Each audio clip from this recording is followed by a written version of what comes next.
সুপ্রিয় দর্শক, বাংলাদেশ টেলিভিশনের নিয়মিত আয়োজন ফ্যাসিবাদের দিনলিপি অনুষ্ঠানে আপনাদের সবাইকে স্বাগত জানাচ্ছি। আপনাদের সঙ্গে আছি আমি সাঈদ খান।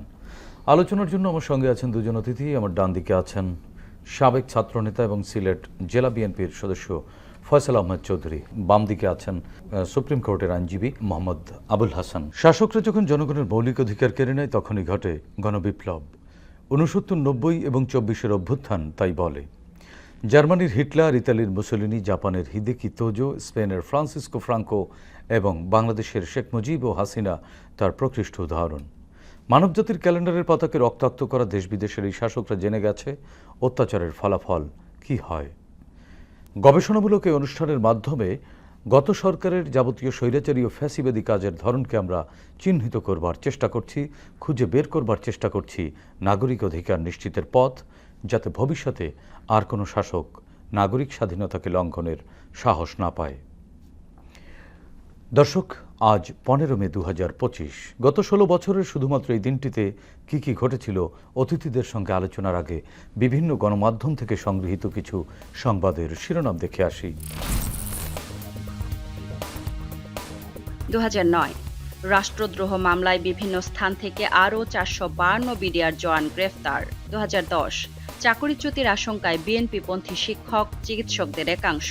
2012 ডেস্টিনির বিরুদ্ধে ব্যবস্থা। 2013 মুক্তির পর জেলগেট থেকে শামীম সাঈদীকে আবারও আটক। 2014 নূর হোসেনের নির্যাতন থেকে রক্ষায় কেউ এগিয়ে আসেনি। 2015 সালাউদ্দিনের বিষয়ে বিচার বিভাগীয় তদন্তের দাবি এমাজউদ্দিনের। 2016 পেশি শক্তি দিয়েই জয় নিশ্চিত করেছে আওয়ামী লীগ। 2017 সরকারি 4 ব্যাংকে খেলাপি ঋণের রেকর্ড।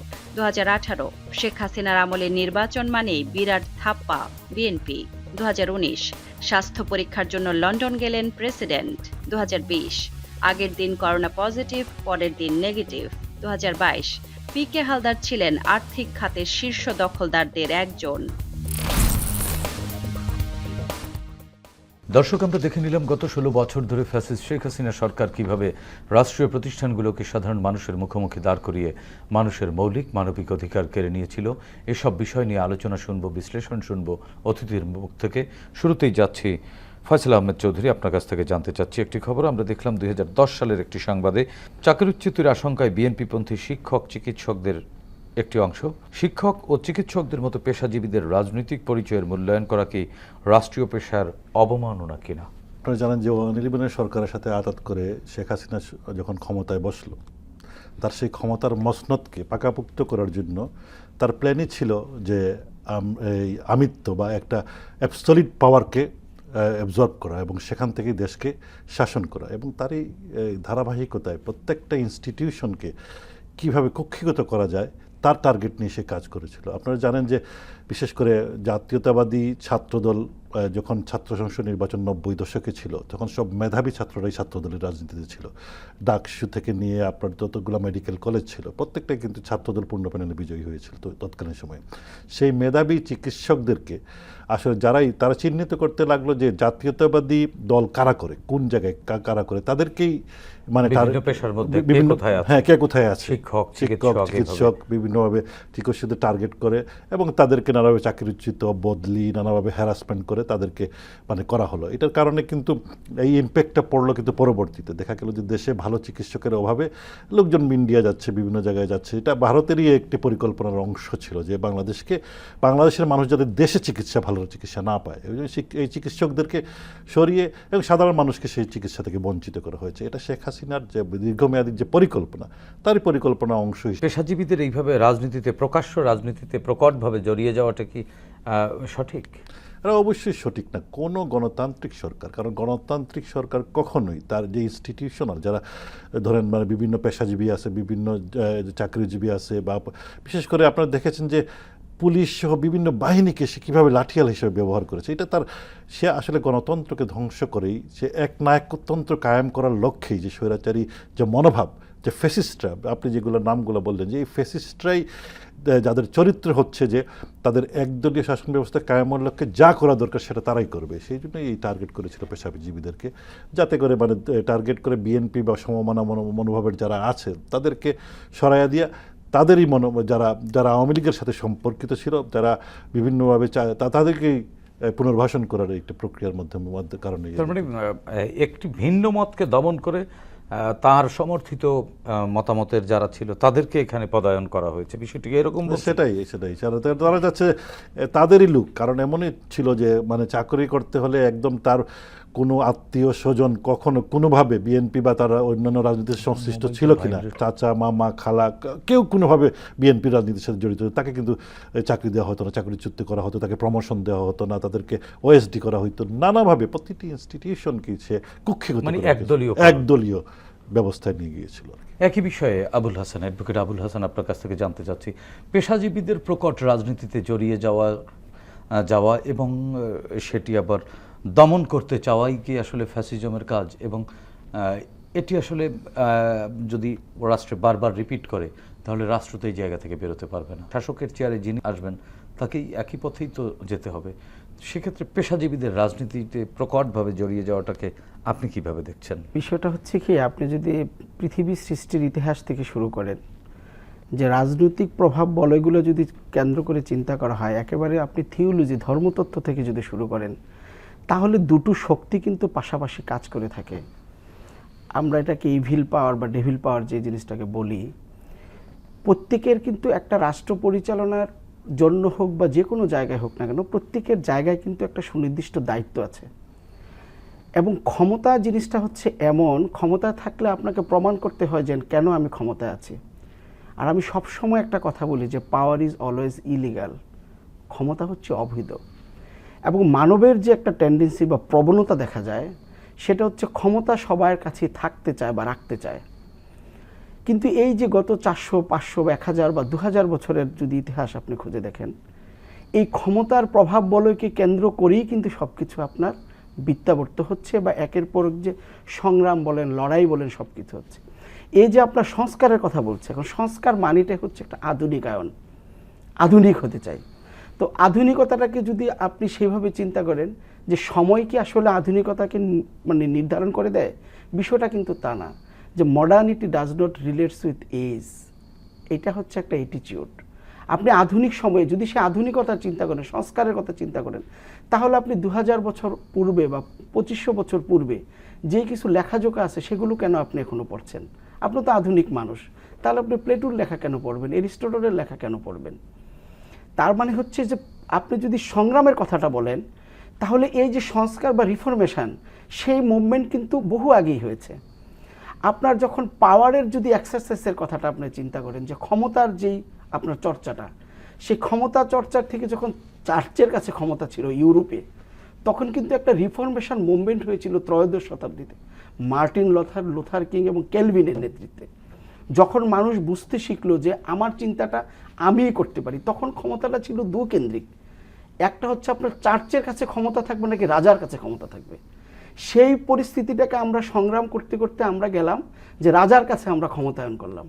এইবার রাজার কাছে ক্ষমতায়ন করে দেখলাম যে রাজা ক্ষমতাবান বেশি হয়ে যাচ্ছে, তখন আমরা রাজার বিরুদ্ধে সংগ্রাম করলাম। তারপর আসলো একটা গণতান্ত্রিক একটা পরিবেশ আসলো। সেই গণতান্ত্রিক পরিবেশে দেখা যাচ্ছে যে সম্পদটা অসম বন্টন হচ্ছে, তখন একটা সমাজতান্ত্রিক চিন্তা আসলো।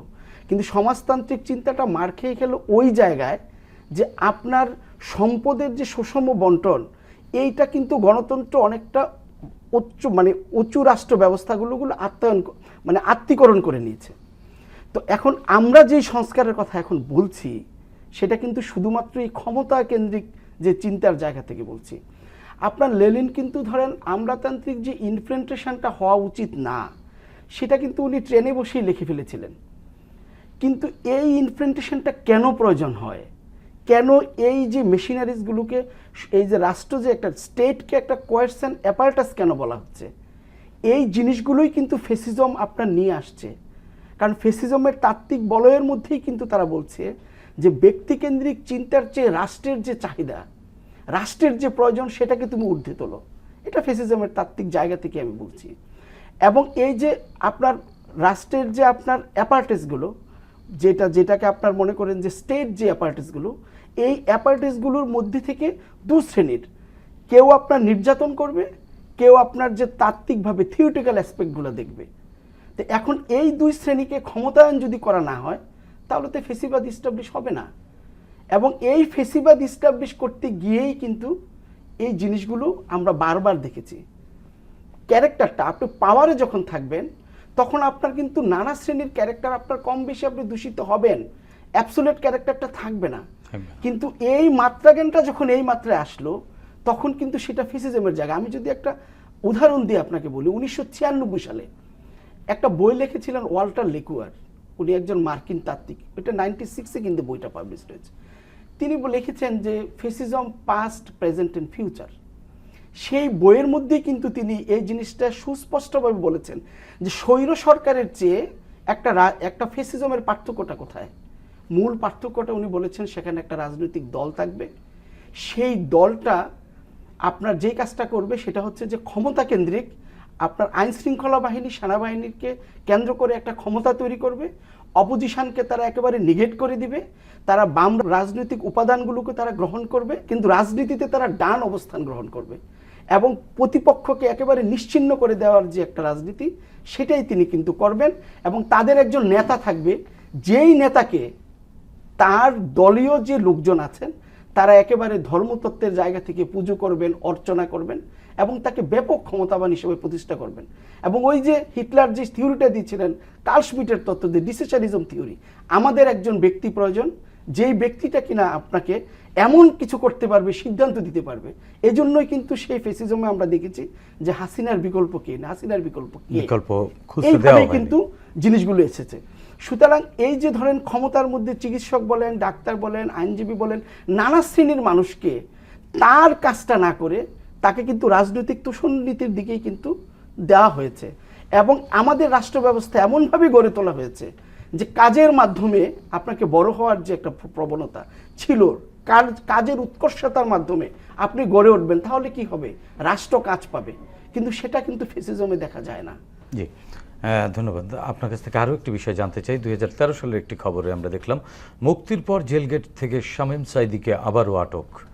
একটি জাতীয় দৈনিকের খবর ছিল, জেলগেটে আটকের মতো ঘটনা কি বিচার বিভাগের মর্যাদাকে প্রশ্নবিদ্ধ করে কিনা, শামীম সাঈদীকে পুনরায় আটকের পেছনে কি রাজনৈতিক প্রতিহিংসাই প্রধান ছিল কিনা, না ওনার আরও কোনো অপরাধ এখানে দেখা আসলে এই জিনিসটা হচ্ছে কি, আপনার ব্রিটিশরা যখন ভারত শাসন আইন করে 1919 সালে এবং 1935 সালে, মাঝখানে আরেকবার করেছিল, ভারত শাসন আইনের মধ্যে তারা এই নতুন জিনিসটা নিয়ে আসলো, সেটা হচ্ছে প্রিভেন্টিভ ডিটেনশন, অর্থাৎ নিবর্তনমূলক আটক, যেটা বাংলাদেশের সংবিধানে প্রথমে কিন্তু ছিল না। 1974 সালে শেখ মুজিবুর রহমান যখন দ্বিতীয় সংশোধনী আনেন তখন কিন্তু তিনি দুটো জিনিস ইনসার্ট করলেন, একটা হচ্ছে ইমার্জেন্সি প্রভিশন আর একটা হচ্ছে প্রিভেন্টিভ ডিটেনশন। এখন এই প্রিভেন্টিভ ডিটেনশনের এই আইনের মাধ্যমে শুধুমাত্র রাজনৈতিক শক্তিই না, আপনার কথা বলার থেকে শুরু করে যারাই যা কিছু করেছে না কেন তাকে গ্রেপ্তার করেছে। আমাদের আইনের ভাষায় আমরা আইনজীবীরা বলি সোনেরেস দেখানো হয়েছে, এটি আসলে কি অধিকাংশ ক্ষেত্রে রাজনৈতিক প্রভাবকে চাপিয়ে রাখবার জন্য বা বিরোধী মতকে দমানোর জন্যই করা? এটা শতভাগ, একেবারেই শতভাগ।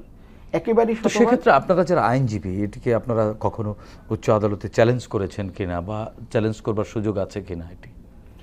এটা চ্যালেঞ্জ করার সুযোগ যদি আমি বলি সেটা হলো জুডিশিয়াল রিভিউর মাধ্যমে কিন্তু আপনার সুপ্রিম কোর্ট কিন্তু সেটা পারে, because they are the guardian of the constitution, সেখানে পারেন। কিন্তু 1935 সালে ভারত শাসন আইনের পরে যখন রাষ্ট্র গঠন হয় তারপর থেকে যখন প্রিভেন্টিভ ডিটেনশন আসে, এতগুলো সরকার পরিবর্তন হয়ে গিয়েছে, সুপ্রিম কোর্টের গার্ডিয়ানশিপের মাধ্যমে হয়নি। আসলে এখানে যদি আমি সমাজতাত্ত্বিক জায়গা থেকে যদি একটু কথা বলি, তাহলে উন্নত রাষ্ট্র ব্যবস্থায় যে জিনিসগুলো গড়ে উঠেছে সেই জিনিসটা আমাদের দেশের মধ্যে করার জন্য যে গণতান্ত্রিক সংস্কৃতির প্রয়োজন সেই সংস্কৃতি কিন্তু আপনার নেই। যেমন আপনি যখন চাকরি দেন, আপনি যখন বিবেচনা করেন তখন কিন্তু এটা মেধার ভিত্তিতে হয় না, যার কারণে আপনার শিক্ষা ব্যবস্থায় তো আপনার ধস নেমেছে। কারণ শিক্ষা মানুষের কেন প্রয়োজন, আপনি পড়বেন কেন, আপনি জানবেন কেন, যখন এটা কাজে লাগে। যখন আপনি দেখছেন যে এটা কোনো কাজে লাগে না, তাহলে একজন বিশ্ববিদ্যালয়ের প্রফেসর যিনি আসলে গবেষণা কর্ম করার কথা, উনি কিন্তু এটা না থেকে দেখা গেল যে একটা রাজনৈতিক তোষণের দিকে ঝরে পড়ছে, তার কাজটা উনি সঠিকভাবে করছেন না, যার কারণে রাজনীতিও কিন্তু এইভাবে রাজনীতির জায়গায় রাজনীতি নষ্ট হচ্ছে এবং প্রতিটি শ্রেণী পেশায় তার উৎকর্ষতার মাধ্যমে বড় হওয়ার যে একটা টেন্ডেন্সি সেটা কিন্তু আর দেখা যায় না। যে কারণে নিবর্তনমূলক আইনগুলো থেকে যাচ্ছে। থেকে যাচ্ছে। ফয়সাল ভাই, আপনি তো একজন রাজনীতি করে থাকেন, এই ধরনের আটক আদেশ হাসান ভাই একজন আইনজীবী হিসেবে বলেছেন যে এটি চেঞ্জ করবার সুযোগ আছে, উচ্চ আদালত চাইলে পারে, সেই ক্ষমতা আছে, যেহেতু কনস্টিটিউশনের মালিক তারা। তো সেই জায়গা থেকে আপনি কি মনে করেন? থেকে বাংলাদেশ স্বাধীন হওয়ার পর থেকে কোনো স্বৈরশাসক কিন্তু এইভাবে নিজের দেশের মানুষকে হত্যার নির্দেশ দেয়, গুলি করে হত্যা করে, এরকম ফ্যাসিজম বা এরকম স্বৈরাচারের কিন্তু আমরা ফ্যাসিস্ট তো হাসিনাই। আমরা কিন্তু ইভেন হিটলারও ওই যে তার নিজের দেশের মানুষ এর আগে এমন পরিস্থিতি এটা শেখ হাসিনার এই ফ্যাসিজমের মডিউলটা একটু ভিন্ন। এটা এইরকম মানে ফ্যাসিস্ট বা এরকম যেটা এটাকে আমরা প্রত্যক্ষ করি, এটাকে অনেকে মাইক্রোফ্যাসিজম বলে। আর যেটা বললেন যে আসলে ওই যে মানে জেলগেট থেকে আটক, এই ধরনের রাজনীতিবিদদের ক্ষেত্রে এটা বেশি দেখা। হ্যাঁ, এটা তো অহরহ ঘটেছে বাংলাদেশে, বিশেষ করে এই যে সাইদি সাহেবের ছেলের যে ঘটনা। আসলে সাইদি সাহেবকে একদম ইন্টেনশনালি, উনি তো অত্যন্ত জনপ্রিয় একজন মৌলানা ছিলেন, যিনি বাংলাদেশের প্রত্যন্ত অঞ্চলেও জনপ্রিয়। তার মুসলমানদের কাছে বেশ জনপ্রিয়। আপনাদের দেখেন যখন তাকে ফাঁসির আদেশ দেওয়া হলো, কত লোক জীবন দিয়ে দিয়েছে ওনার জন্য, ওনার যে কথাবার্তা বলে, ওনার যে এগুলো তো মানে আমরা সবাই জানি। আর শুধুমাত্র উনি না, যতজন মানে ওই সময় আটক করা হয়েছিল, বিশেষ করে কাউকে জেলগেট থেকে অ্যারেস্ট করা হয়েছে, কাউকে আবার ফাঁসি দেওয়ার পরে সালাউদ্দিন কাদের ছেলেকে থেকে গুম করে দেওয়া হয়েছে। এটা কত বড় নির্মমতা! মানে এই ধরনের নির্মমূলক আইন নিয়ে কথা বলবার সুযোগ আছে। অ্যাডভোকেট হাসান ভাই যেটি বললেন, আপনার কি মনে হয় যে এই ধরনের আইনগুলো আসলে নিয়ে যারা রাষ্ট্রের পলিসি মেক করবেন তাদের কথা বলা উচিত, বা এই ধরনের আইন? হ্যাঁ, আমি তো মনে করি যে রিফর্ম, যে সংস্কারের যে প্রক্রিয়া চলতেছে, এটার মধ্যে এটা পার্ট করে বিশেষ ক্ষমতা আইন, যেটা বা যেভাবে হোক মানে কোনো কারণ ছাড়া মানুষকে গ্রেফতার করার যে আইনটা, এটা এই বর্তমান যে আধুনিক সমাজের জন্য এটা একটা বর্বর আইন। এবং এটি 1974-এ এই আমাদের কনস্টিটিউশনে সংযোজন করা হয়েছে। তার মানে 1974-এ কি উদ্দেশ্যে সংযোজন করা হয়েছিল? এটা তো বিরোধী মতকে দমন করার জন্য, যখন ইচ্ছা তখনকে গ্রেফতার করার মানে যে পলিসি ছিল। শেখ মুজিবুর রহমানের তো বাকশাল বা একদল কায়েমের, যে বাকশাল কায়েম করবার আগে কিন্তু তিনি এটি করেছেন। এটাই তো পরিকল্পনার অংশ। কিন্তু তাহলে এত বছরেও আপনারা যারা রাজনীতি করেন, এতদিনে কেন এই বিষয়টি আপনাদের নজরে আসলো না? এবং এটির দ্বারা কিন্তু সবচেয়ে বেশি ভিকটিম রাজনীতিবিদরাই। হ্যাঁ, ওটা আসে নাই আসলে এইভাবে, যে শেখ হাসিনা এইবারকার আমলের যে প্রয়োগটা, এটা কিন্তু এইভাবে ইভেন এরশাদের আমলে ওইভাবে প্রয়োগ হয় নাই। অহরহ মানে কাউকে কোনো না বলে ডিবি ঢুকে গেছে বাসায় গিয়ে, কোনো পোশাক ছাড়া, কোনো ওয়ারেন্ট ছাড়া, ছেলেকে না পেয়ে, মানে কোনো আইনের কোনো মানে কি ছিল না। সেই তো প্রত্যক্ষ একটা জঙ্গলি রাষ্ট্রের মতো হয়েছিল, যে একটা সেই যে প্রত্যক্ষ করে নাই বলে এই সমস্ত জিনিস মানে আসে নাই। তো আমার মনে হয় যে এইবার যে সংস্কারের প্রক্রিয়া বা বিভিন্ন প্রক্রিয়া, পরবর্তী যে রাজনৈতিক দল আসবে, তারা অবশ্যই এটা বিবেচনায় নিবে, যাতে করে ভবিষ্যতে যাতে কাউকেই মানে কোনো কারণ ছাড়া যাতে হ্যারাসমেন্ট না করা হয়। জি, ধন্যবাদ। ফয়সাল আহমেদ চৌধুরী, আরেকটি জিনিস আপনার কাছ থেকে জানতে চাচ্ছি, বিশ্লেষণ শুনতে চাচ্ছি। 2017 সালের খবর এটি, সরকারি 4টি ব্যাংকের খেলাপি ঋণের রেকর্ড, একটি জাতীয় দৈনিকের খবর। সরকারি ব্যাংকগুলোকে খেলাপি ঋণের এমন উচ্চ হার কি দেশের আর্থিক অস্থিতিশীলতার জন্যই সংকট, না অন্য কিছু এর সাথে জড়িত? আসলে ওই যে absolute power cause absolute corruption, যে জিনিসটা হলো শেখ হাসিনা বা তার দোসরদের এই যে পাওয়ার কক্ষিগতার কারণ ছিল দেশের লুটপাট, সম্পদ লুটপাট করা। এটার কারণেই আপনারা দেখেছেন 2017 সালে যখন জনতা ব্যাংকের 2টি কেলেঙ্কারি ফাঁস হলো, তারপর থেকে কিন্তু মানে এই যে ব্যাংককে দেউলিয়া করে দেওয়ার জন্য যে প্রক্রিয়া চলতেছিল, এখানে আমি তো দেখি যে প্রথমে আপনার যে 80,307 কোটি টাকা ছিল খেলাপি ঋণ, তারপরে এটা বেড়ে দাঁড়ায় প্রায় 18,105 কোটি টাকা। 2018 সালের সেপ্টেম্বর পর্যন্ত খেলাপি ঋণের পরিমাণ দাঁড়িয়ে 99,370 কোটি টাকা দাঁড়ায়। পরবর্তীতে 2017 সালের জুন শেষে খেলাপি ঋণের পরিমাণ ছিল 74,148 কোটি টাকা। 7 বৎসরে তা 1,37,243 কোটি টাকা বেড়ে 2,11,392 কোটি টাকায় দাঁড়ায়। তো এই যে মানে একটা দেশের ইকোনমিকে ধ্বংস করে দেওয়ার জন্য ব্যাংকগুলা এখন টাকা দিতে পারে না, ব্যাংকগুলাতে গেলে গিয়ে চেক বাউন্স হয়ে যায়, বাংলাদেশ ব্যাংক পর্যন্ত লুট করে দেওয়া হয়েছে। মানে এগুলো হলো লুটপাটেরই পরিকল্পিত অংশ। এই বিষয়গুলো আসলে আইনি এক ধরনের সলিউশন হওয়া উচিত, বা বাংলাদেশ ব্যাংকের যে নীতিমালা রয়েছে, আমি একবার কথা বলেছিলাম, এই মুহূর্তে তিনি বাংলাদেশ সরকারের উপদেষ্টা সালেউদ্দিন আহমেদ, তিনি বলেছেন যে বাংলাদেশ ব্যাংকের নীতিমালায় কিছু দুর্বলতা রয়েছে। এই বিষয়টা কি আপনি কি মনে করেন যে আসলে এই যে অর্থনৈতিক খাতের মনিটরিং এর কিছু দুর্বলতা আছে, আপনি কি তাই মনে করেন? না, আসলে তো মানে আইন তো আছে, আইনের প্রয়োগ হচ্ছে না। এটা বাংলাদেশ ব্যাংকের যে না, ঋণ খেলাপিরা উচ্চ আদালতে গেলে কিন্তু এক ধরনের ওয়েবার পেয়ে যান, না ওয়েবার পায়, কিন্তু এবং বারবার পেয়ে যান। হ্যাঁ, এই না, বিষয়টি কিন্তু আসলে এই ঋণ খেলাপি দীর্ঘস্থায়ী হবার জন্য এই জায়গাটি কিন্তু আদালতটা ছিল ফ্যাসিস্টের কন্ট্রোলে, আইন কখনো তারা মানে ফলো করে নাই। আইন যদি সঠিকভাবে ফলো করা হয়, যে আইনটা আছে সেখানে হয়তো যেটা অর্থনৈতিক সংস্কারের জন্য একটা কমিটিতে করা হয়েছে, সেখানে দুর্বলতাগুলো আইডেন্টিফাই করা হবে অবশ্যই, সেখানে যে দুর্বলতাগুলো আছে সেগুলো, কিন্তু যে আইনটা ছিল সেটারও প্রয়োগ হয় নাই। প্রয়োগ হলে কিন্তু যে মানে এত লুটপাট হতো না। বাংলাদেশ যেটা ফরেন ইন্টেলিজেন্স ইউনিট যে বাংলাদেশ ব্যাংকের যেটা আছে, সেটা কিন্তু অনেক স্ট্রং। এটাকে যদি আপনি সঠিক আইন থাকবে এবং তার নিজস্ব পাপেট বসায় দেওয়া হয়, তো সে আইনের প্রয়োগ হচ্ছে না, আইন থেকেও লাভ নাই। সেখানে আমাদের সঠিক লোক দরকার, দেশপ্রেমিক লোক দরকার, এবং আইনের মানসিকতা থাকা দরকার। হাসান ভাই, আপনার কাছ থেকে শুনতে চাচ্ছি একই বিষয়, যে ঋণ খেলাপি, এই যে আমি যতদূর জানি যে এখানে কোর্টে গেলেই এক ধরনের সুযোগ পেয়ে যায় যে ঋণ খেলাপি আবারও সময় বাড়িয়ে দেওয়া হয়, এবং একই ব্যক্তি দেখা যায় যে একাধিক ব্যাংকে ঋণ খেলাপি আছেন, তারপরে আবার ঋণ পেয়ে যান বা রিশিডিউলিং করে নেবার যে সুযোগটি দেওয়া হয়। এখানে কি বাংলাদেশ ব্যাংকের যে নীতিমালা রয়েছে বা অর্থ সংক্রান্ত যে মানে আইনগুলো রয়েছে, সেখানে কোনো দুর্বলতা আপনি খুঁজে পান কিনা, বা এখান থেকে কাটিয়ে উঠবার উপায় কি? আসলে বিষয়টা আইনের দুর্বলতা নয়, বিষয়টা হচ্ছে, আমি আইনের প্রতি শ্রদ্ধা রেখেই বলছি, সেটা হচ্ছে ক্ষমতাবানের কাছে আইন হচ্ছে একেবারে মাকড়সার জালের মতো। আপনি যা জালের ভিতর দিয়ে ঢুকবেন, এতটুকুই আপনার কাজ। এখন আপনি যে কথাটা বললেন, সেটা হচ্ছে যে সমস্ত কিছু যখন আন্দোলন বা বিপ্লবগুলো হয়, প্রায় না সব বিপ্লবগুলো আপনি দেখবেন যে দুর্নীতির কারণে হয়েছে। দুর্নীতিটা হচ্ছে নীতির দুরবস্থা। যখন নীতির দুরবস্থা হয়, তখন এক শ্রেণীর লোক বেশি পায়, আরেক শ্রেণীর লোক একেবারেই পায় না। যখন পায় না শোষিত শ্রেণী, তখন তারা নানাভাবে কিন্তু আপনার রিয়েক্ট করে। এই রিয়েক্টের থেকেই কিন্তু আপনার এই বিপ্লবগুলো হয়। যেমন ভিলব্রেদু পারিতু, একজন রাজনৈতিক তাত্ত্বিক, তিনি বলেছিলেন যে আপনার সমাজের নিম্ন শ্রেণীর লোকের মধ্যে যখন মানে আপনার নেতৃত্ব গুণ যখন ভালো হয় বা বেড়ে যায়, তখন কিন্তু শাসক শ্রেণীর বিপক্ষে বিপ্লব হয়।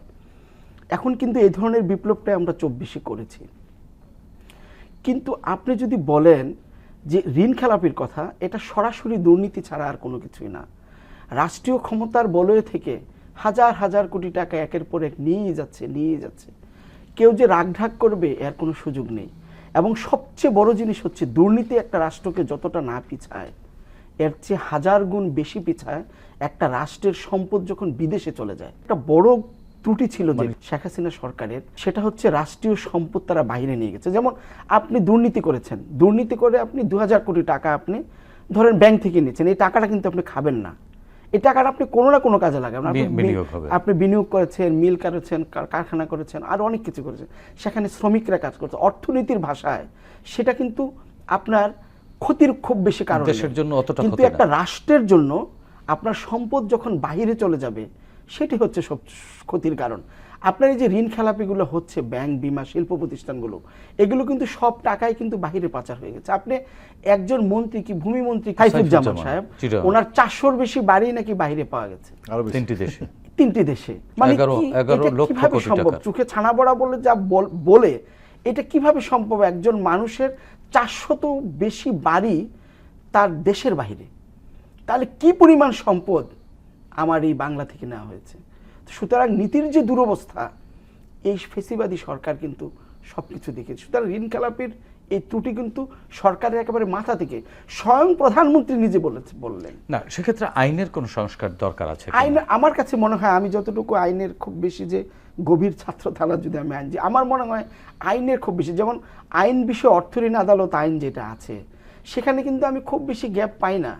আপনার অর্থ ঋণ আদালত রাষ্ট্র গ্যাপ সৃষ্টি করে দেয়, এটা ভিন্ন প্রক্রিয়ার মাধ্যমে দেয়। আমার মনে হয় এর বেশি আমার একটু আইনের ছাত্র হিসেবে আর এখানে বলা সমীচীন হবে না। জি হাসান ভাই, তো কাটিয়ে উঠবার জন্য short term, mid term, long term নানান উদ্যোগ নিতে হবে। আসলে কোন ধরনের উদ্যোগ জরুরি বলে আপনি মনে করেন? ছোট্ট করে বলবেন। আমার কাছে এখন মনে হয় দুটো জিনিস এই মুহূর্তের প্রয়োজন।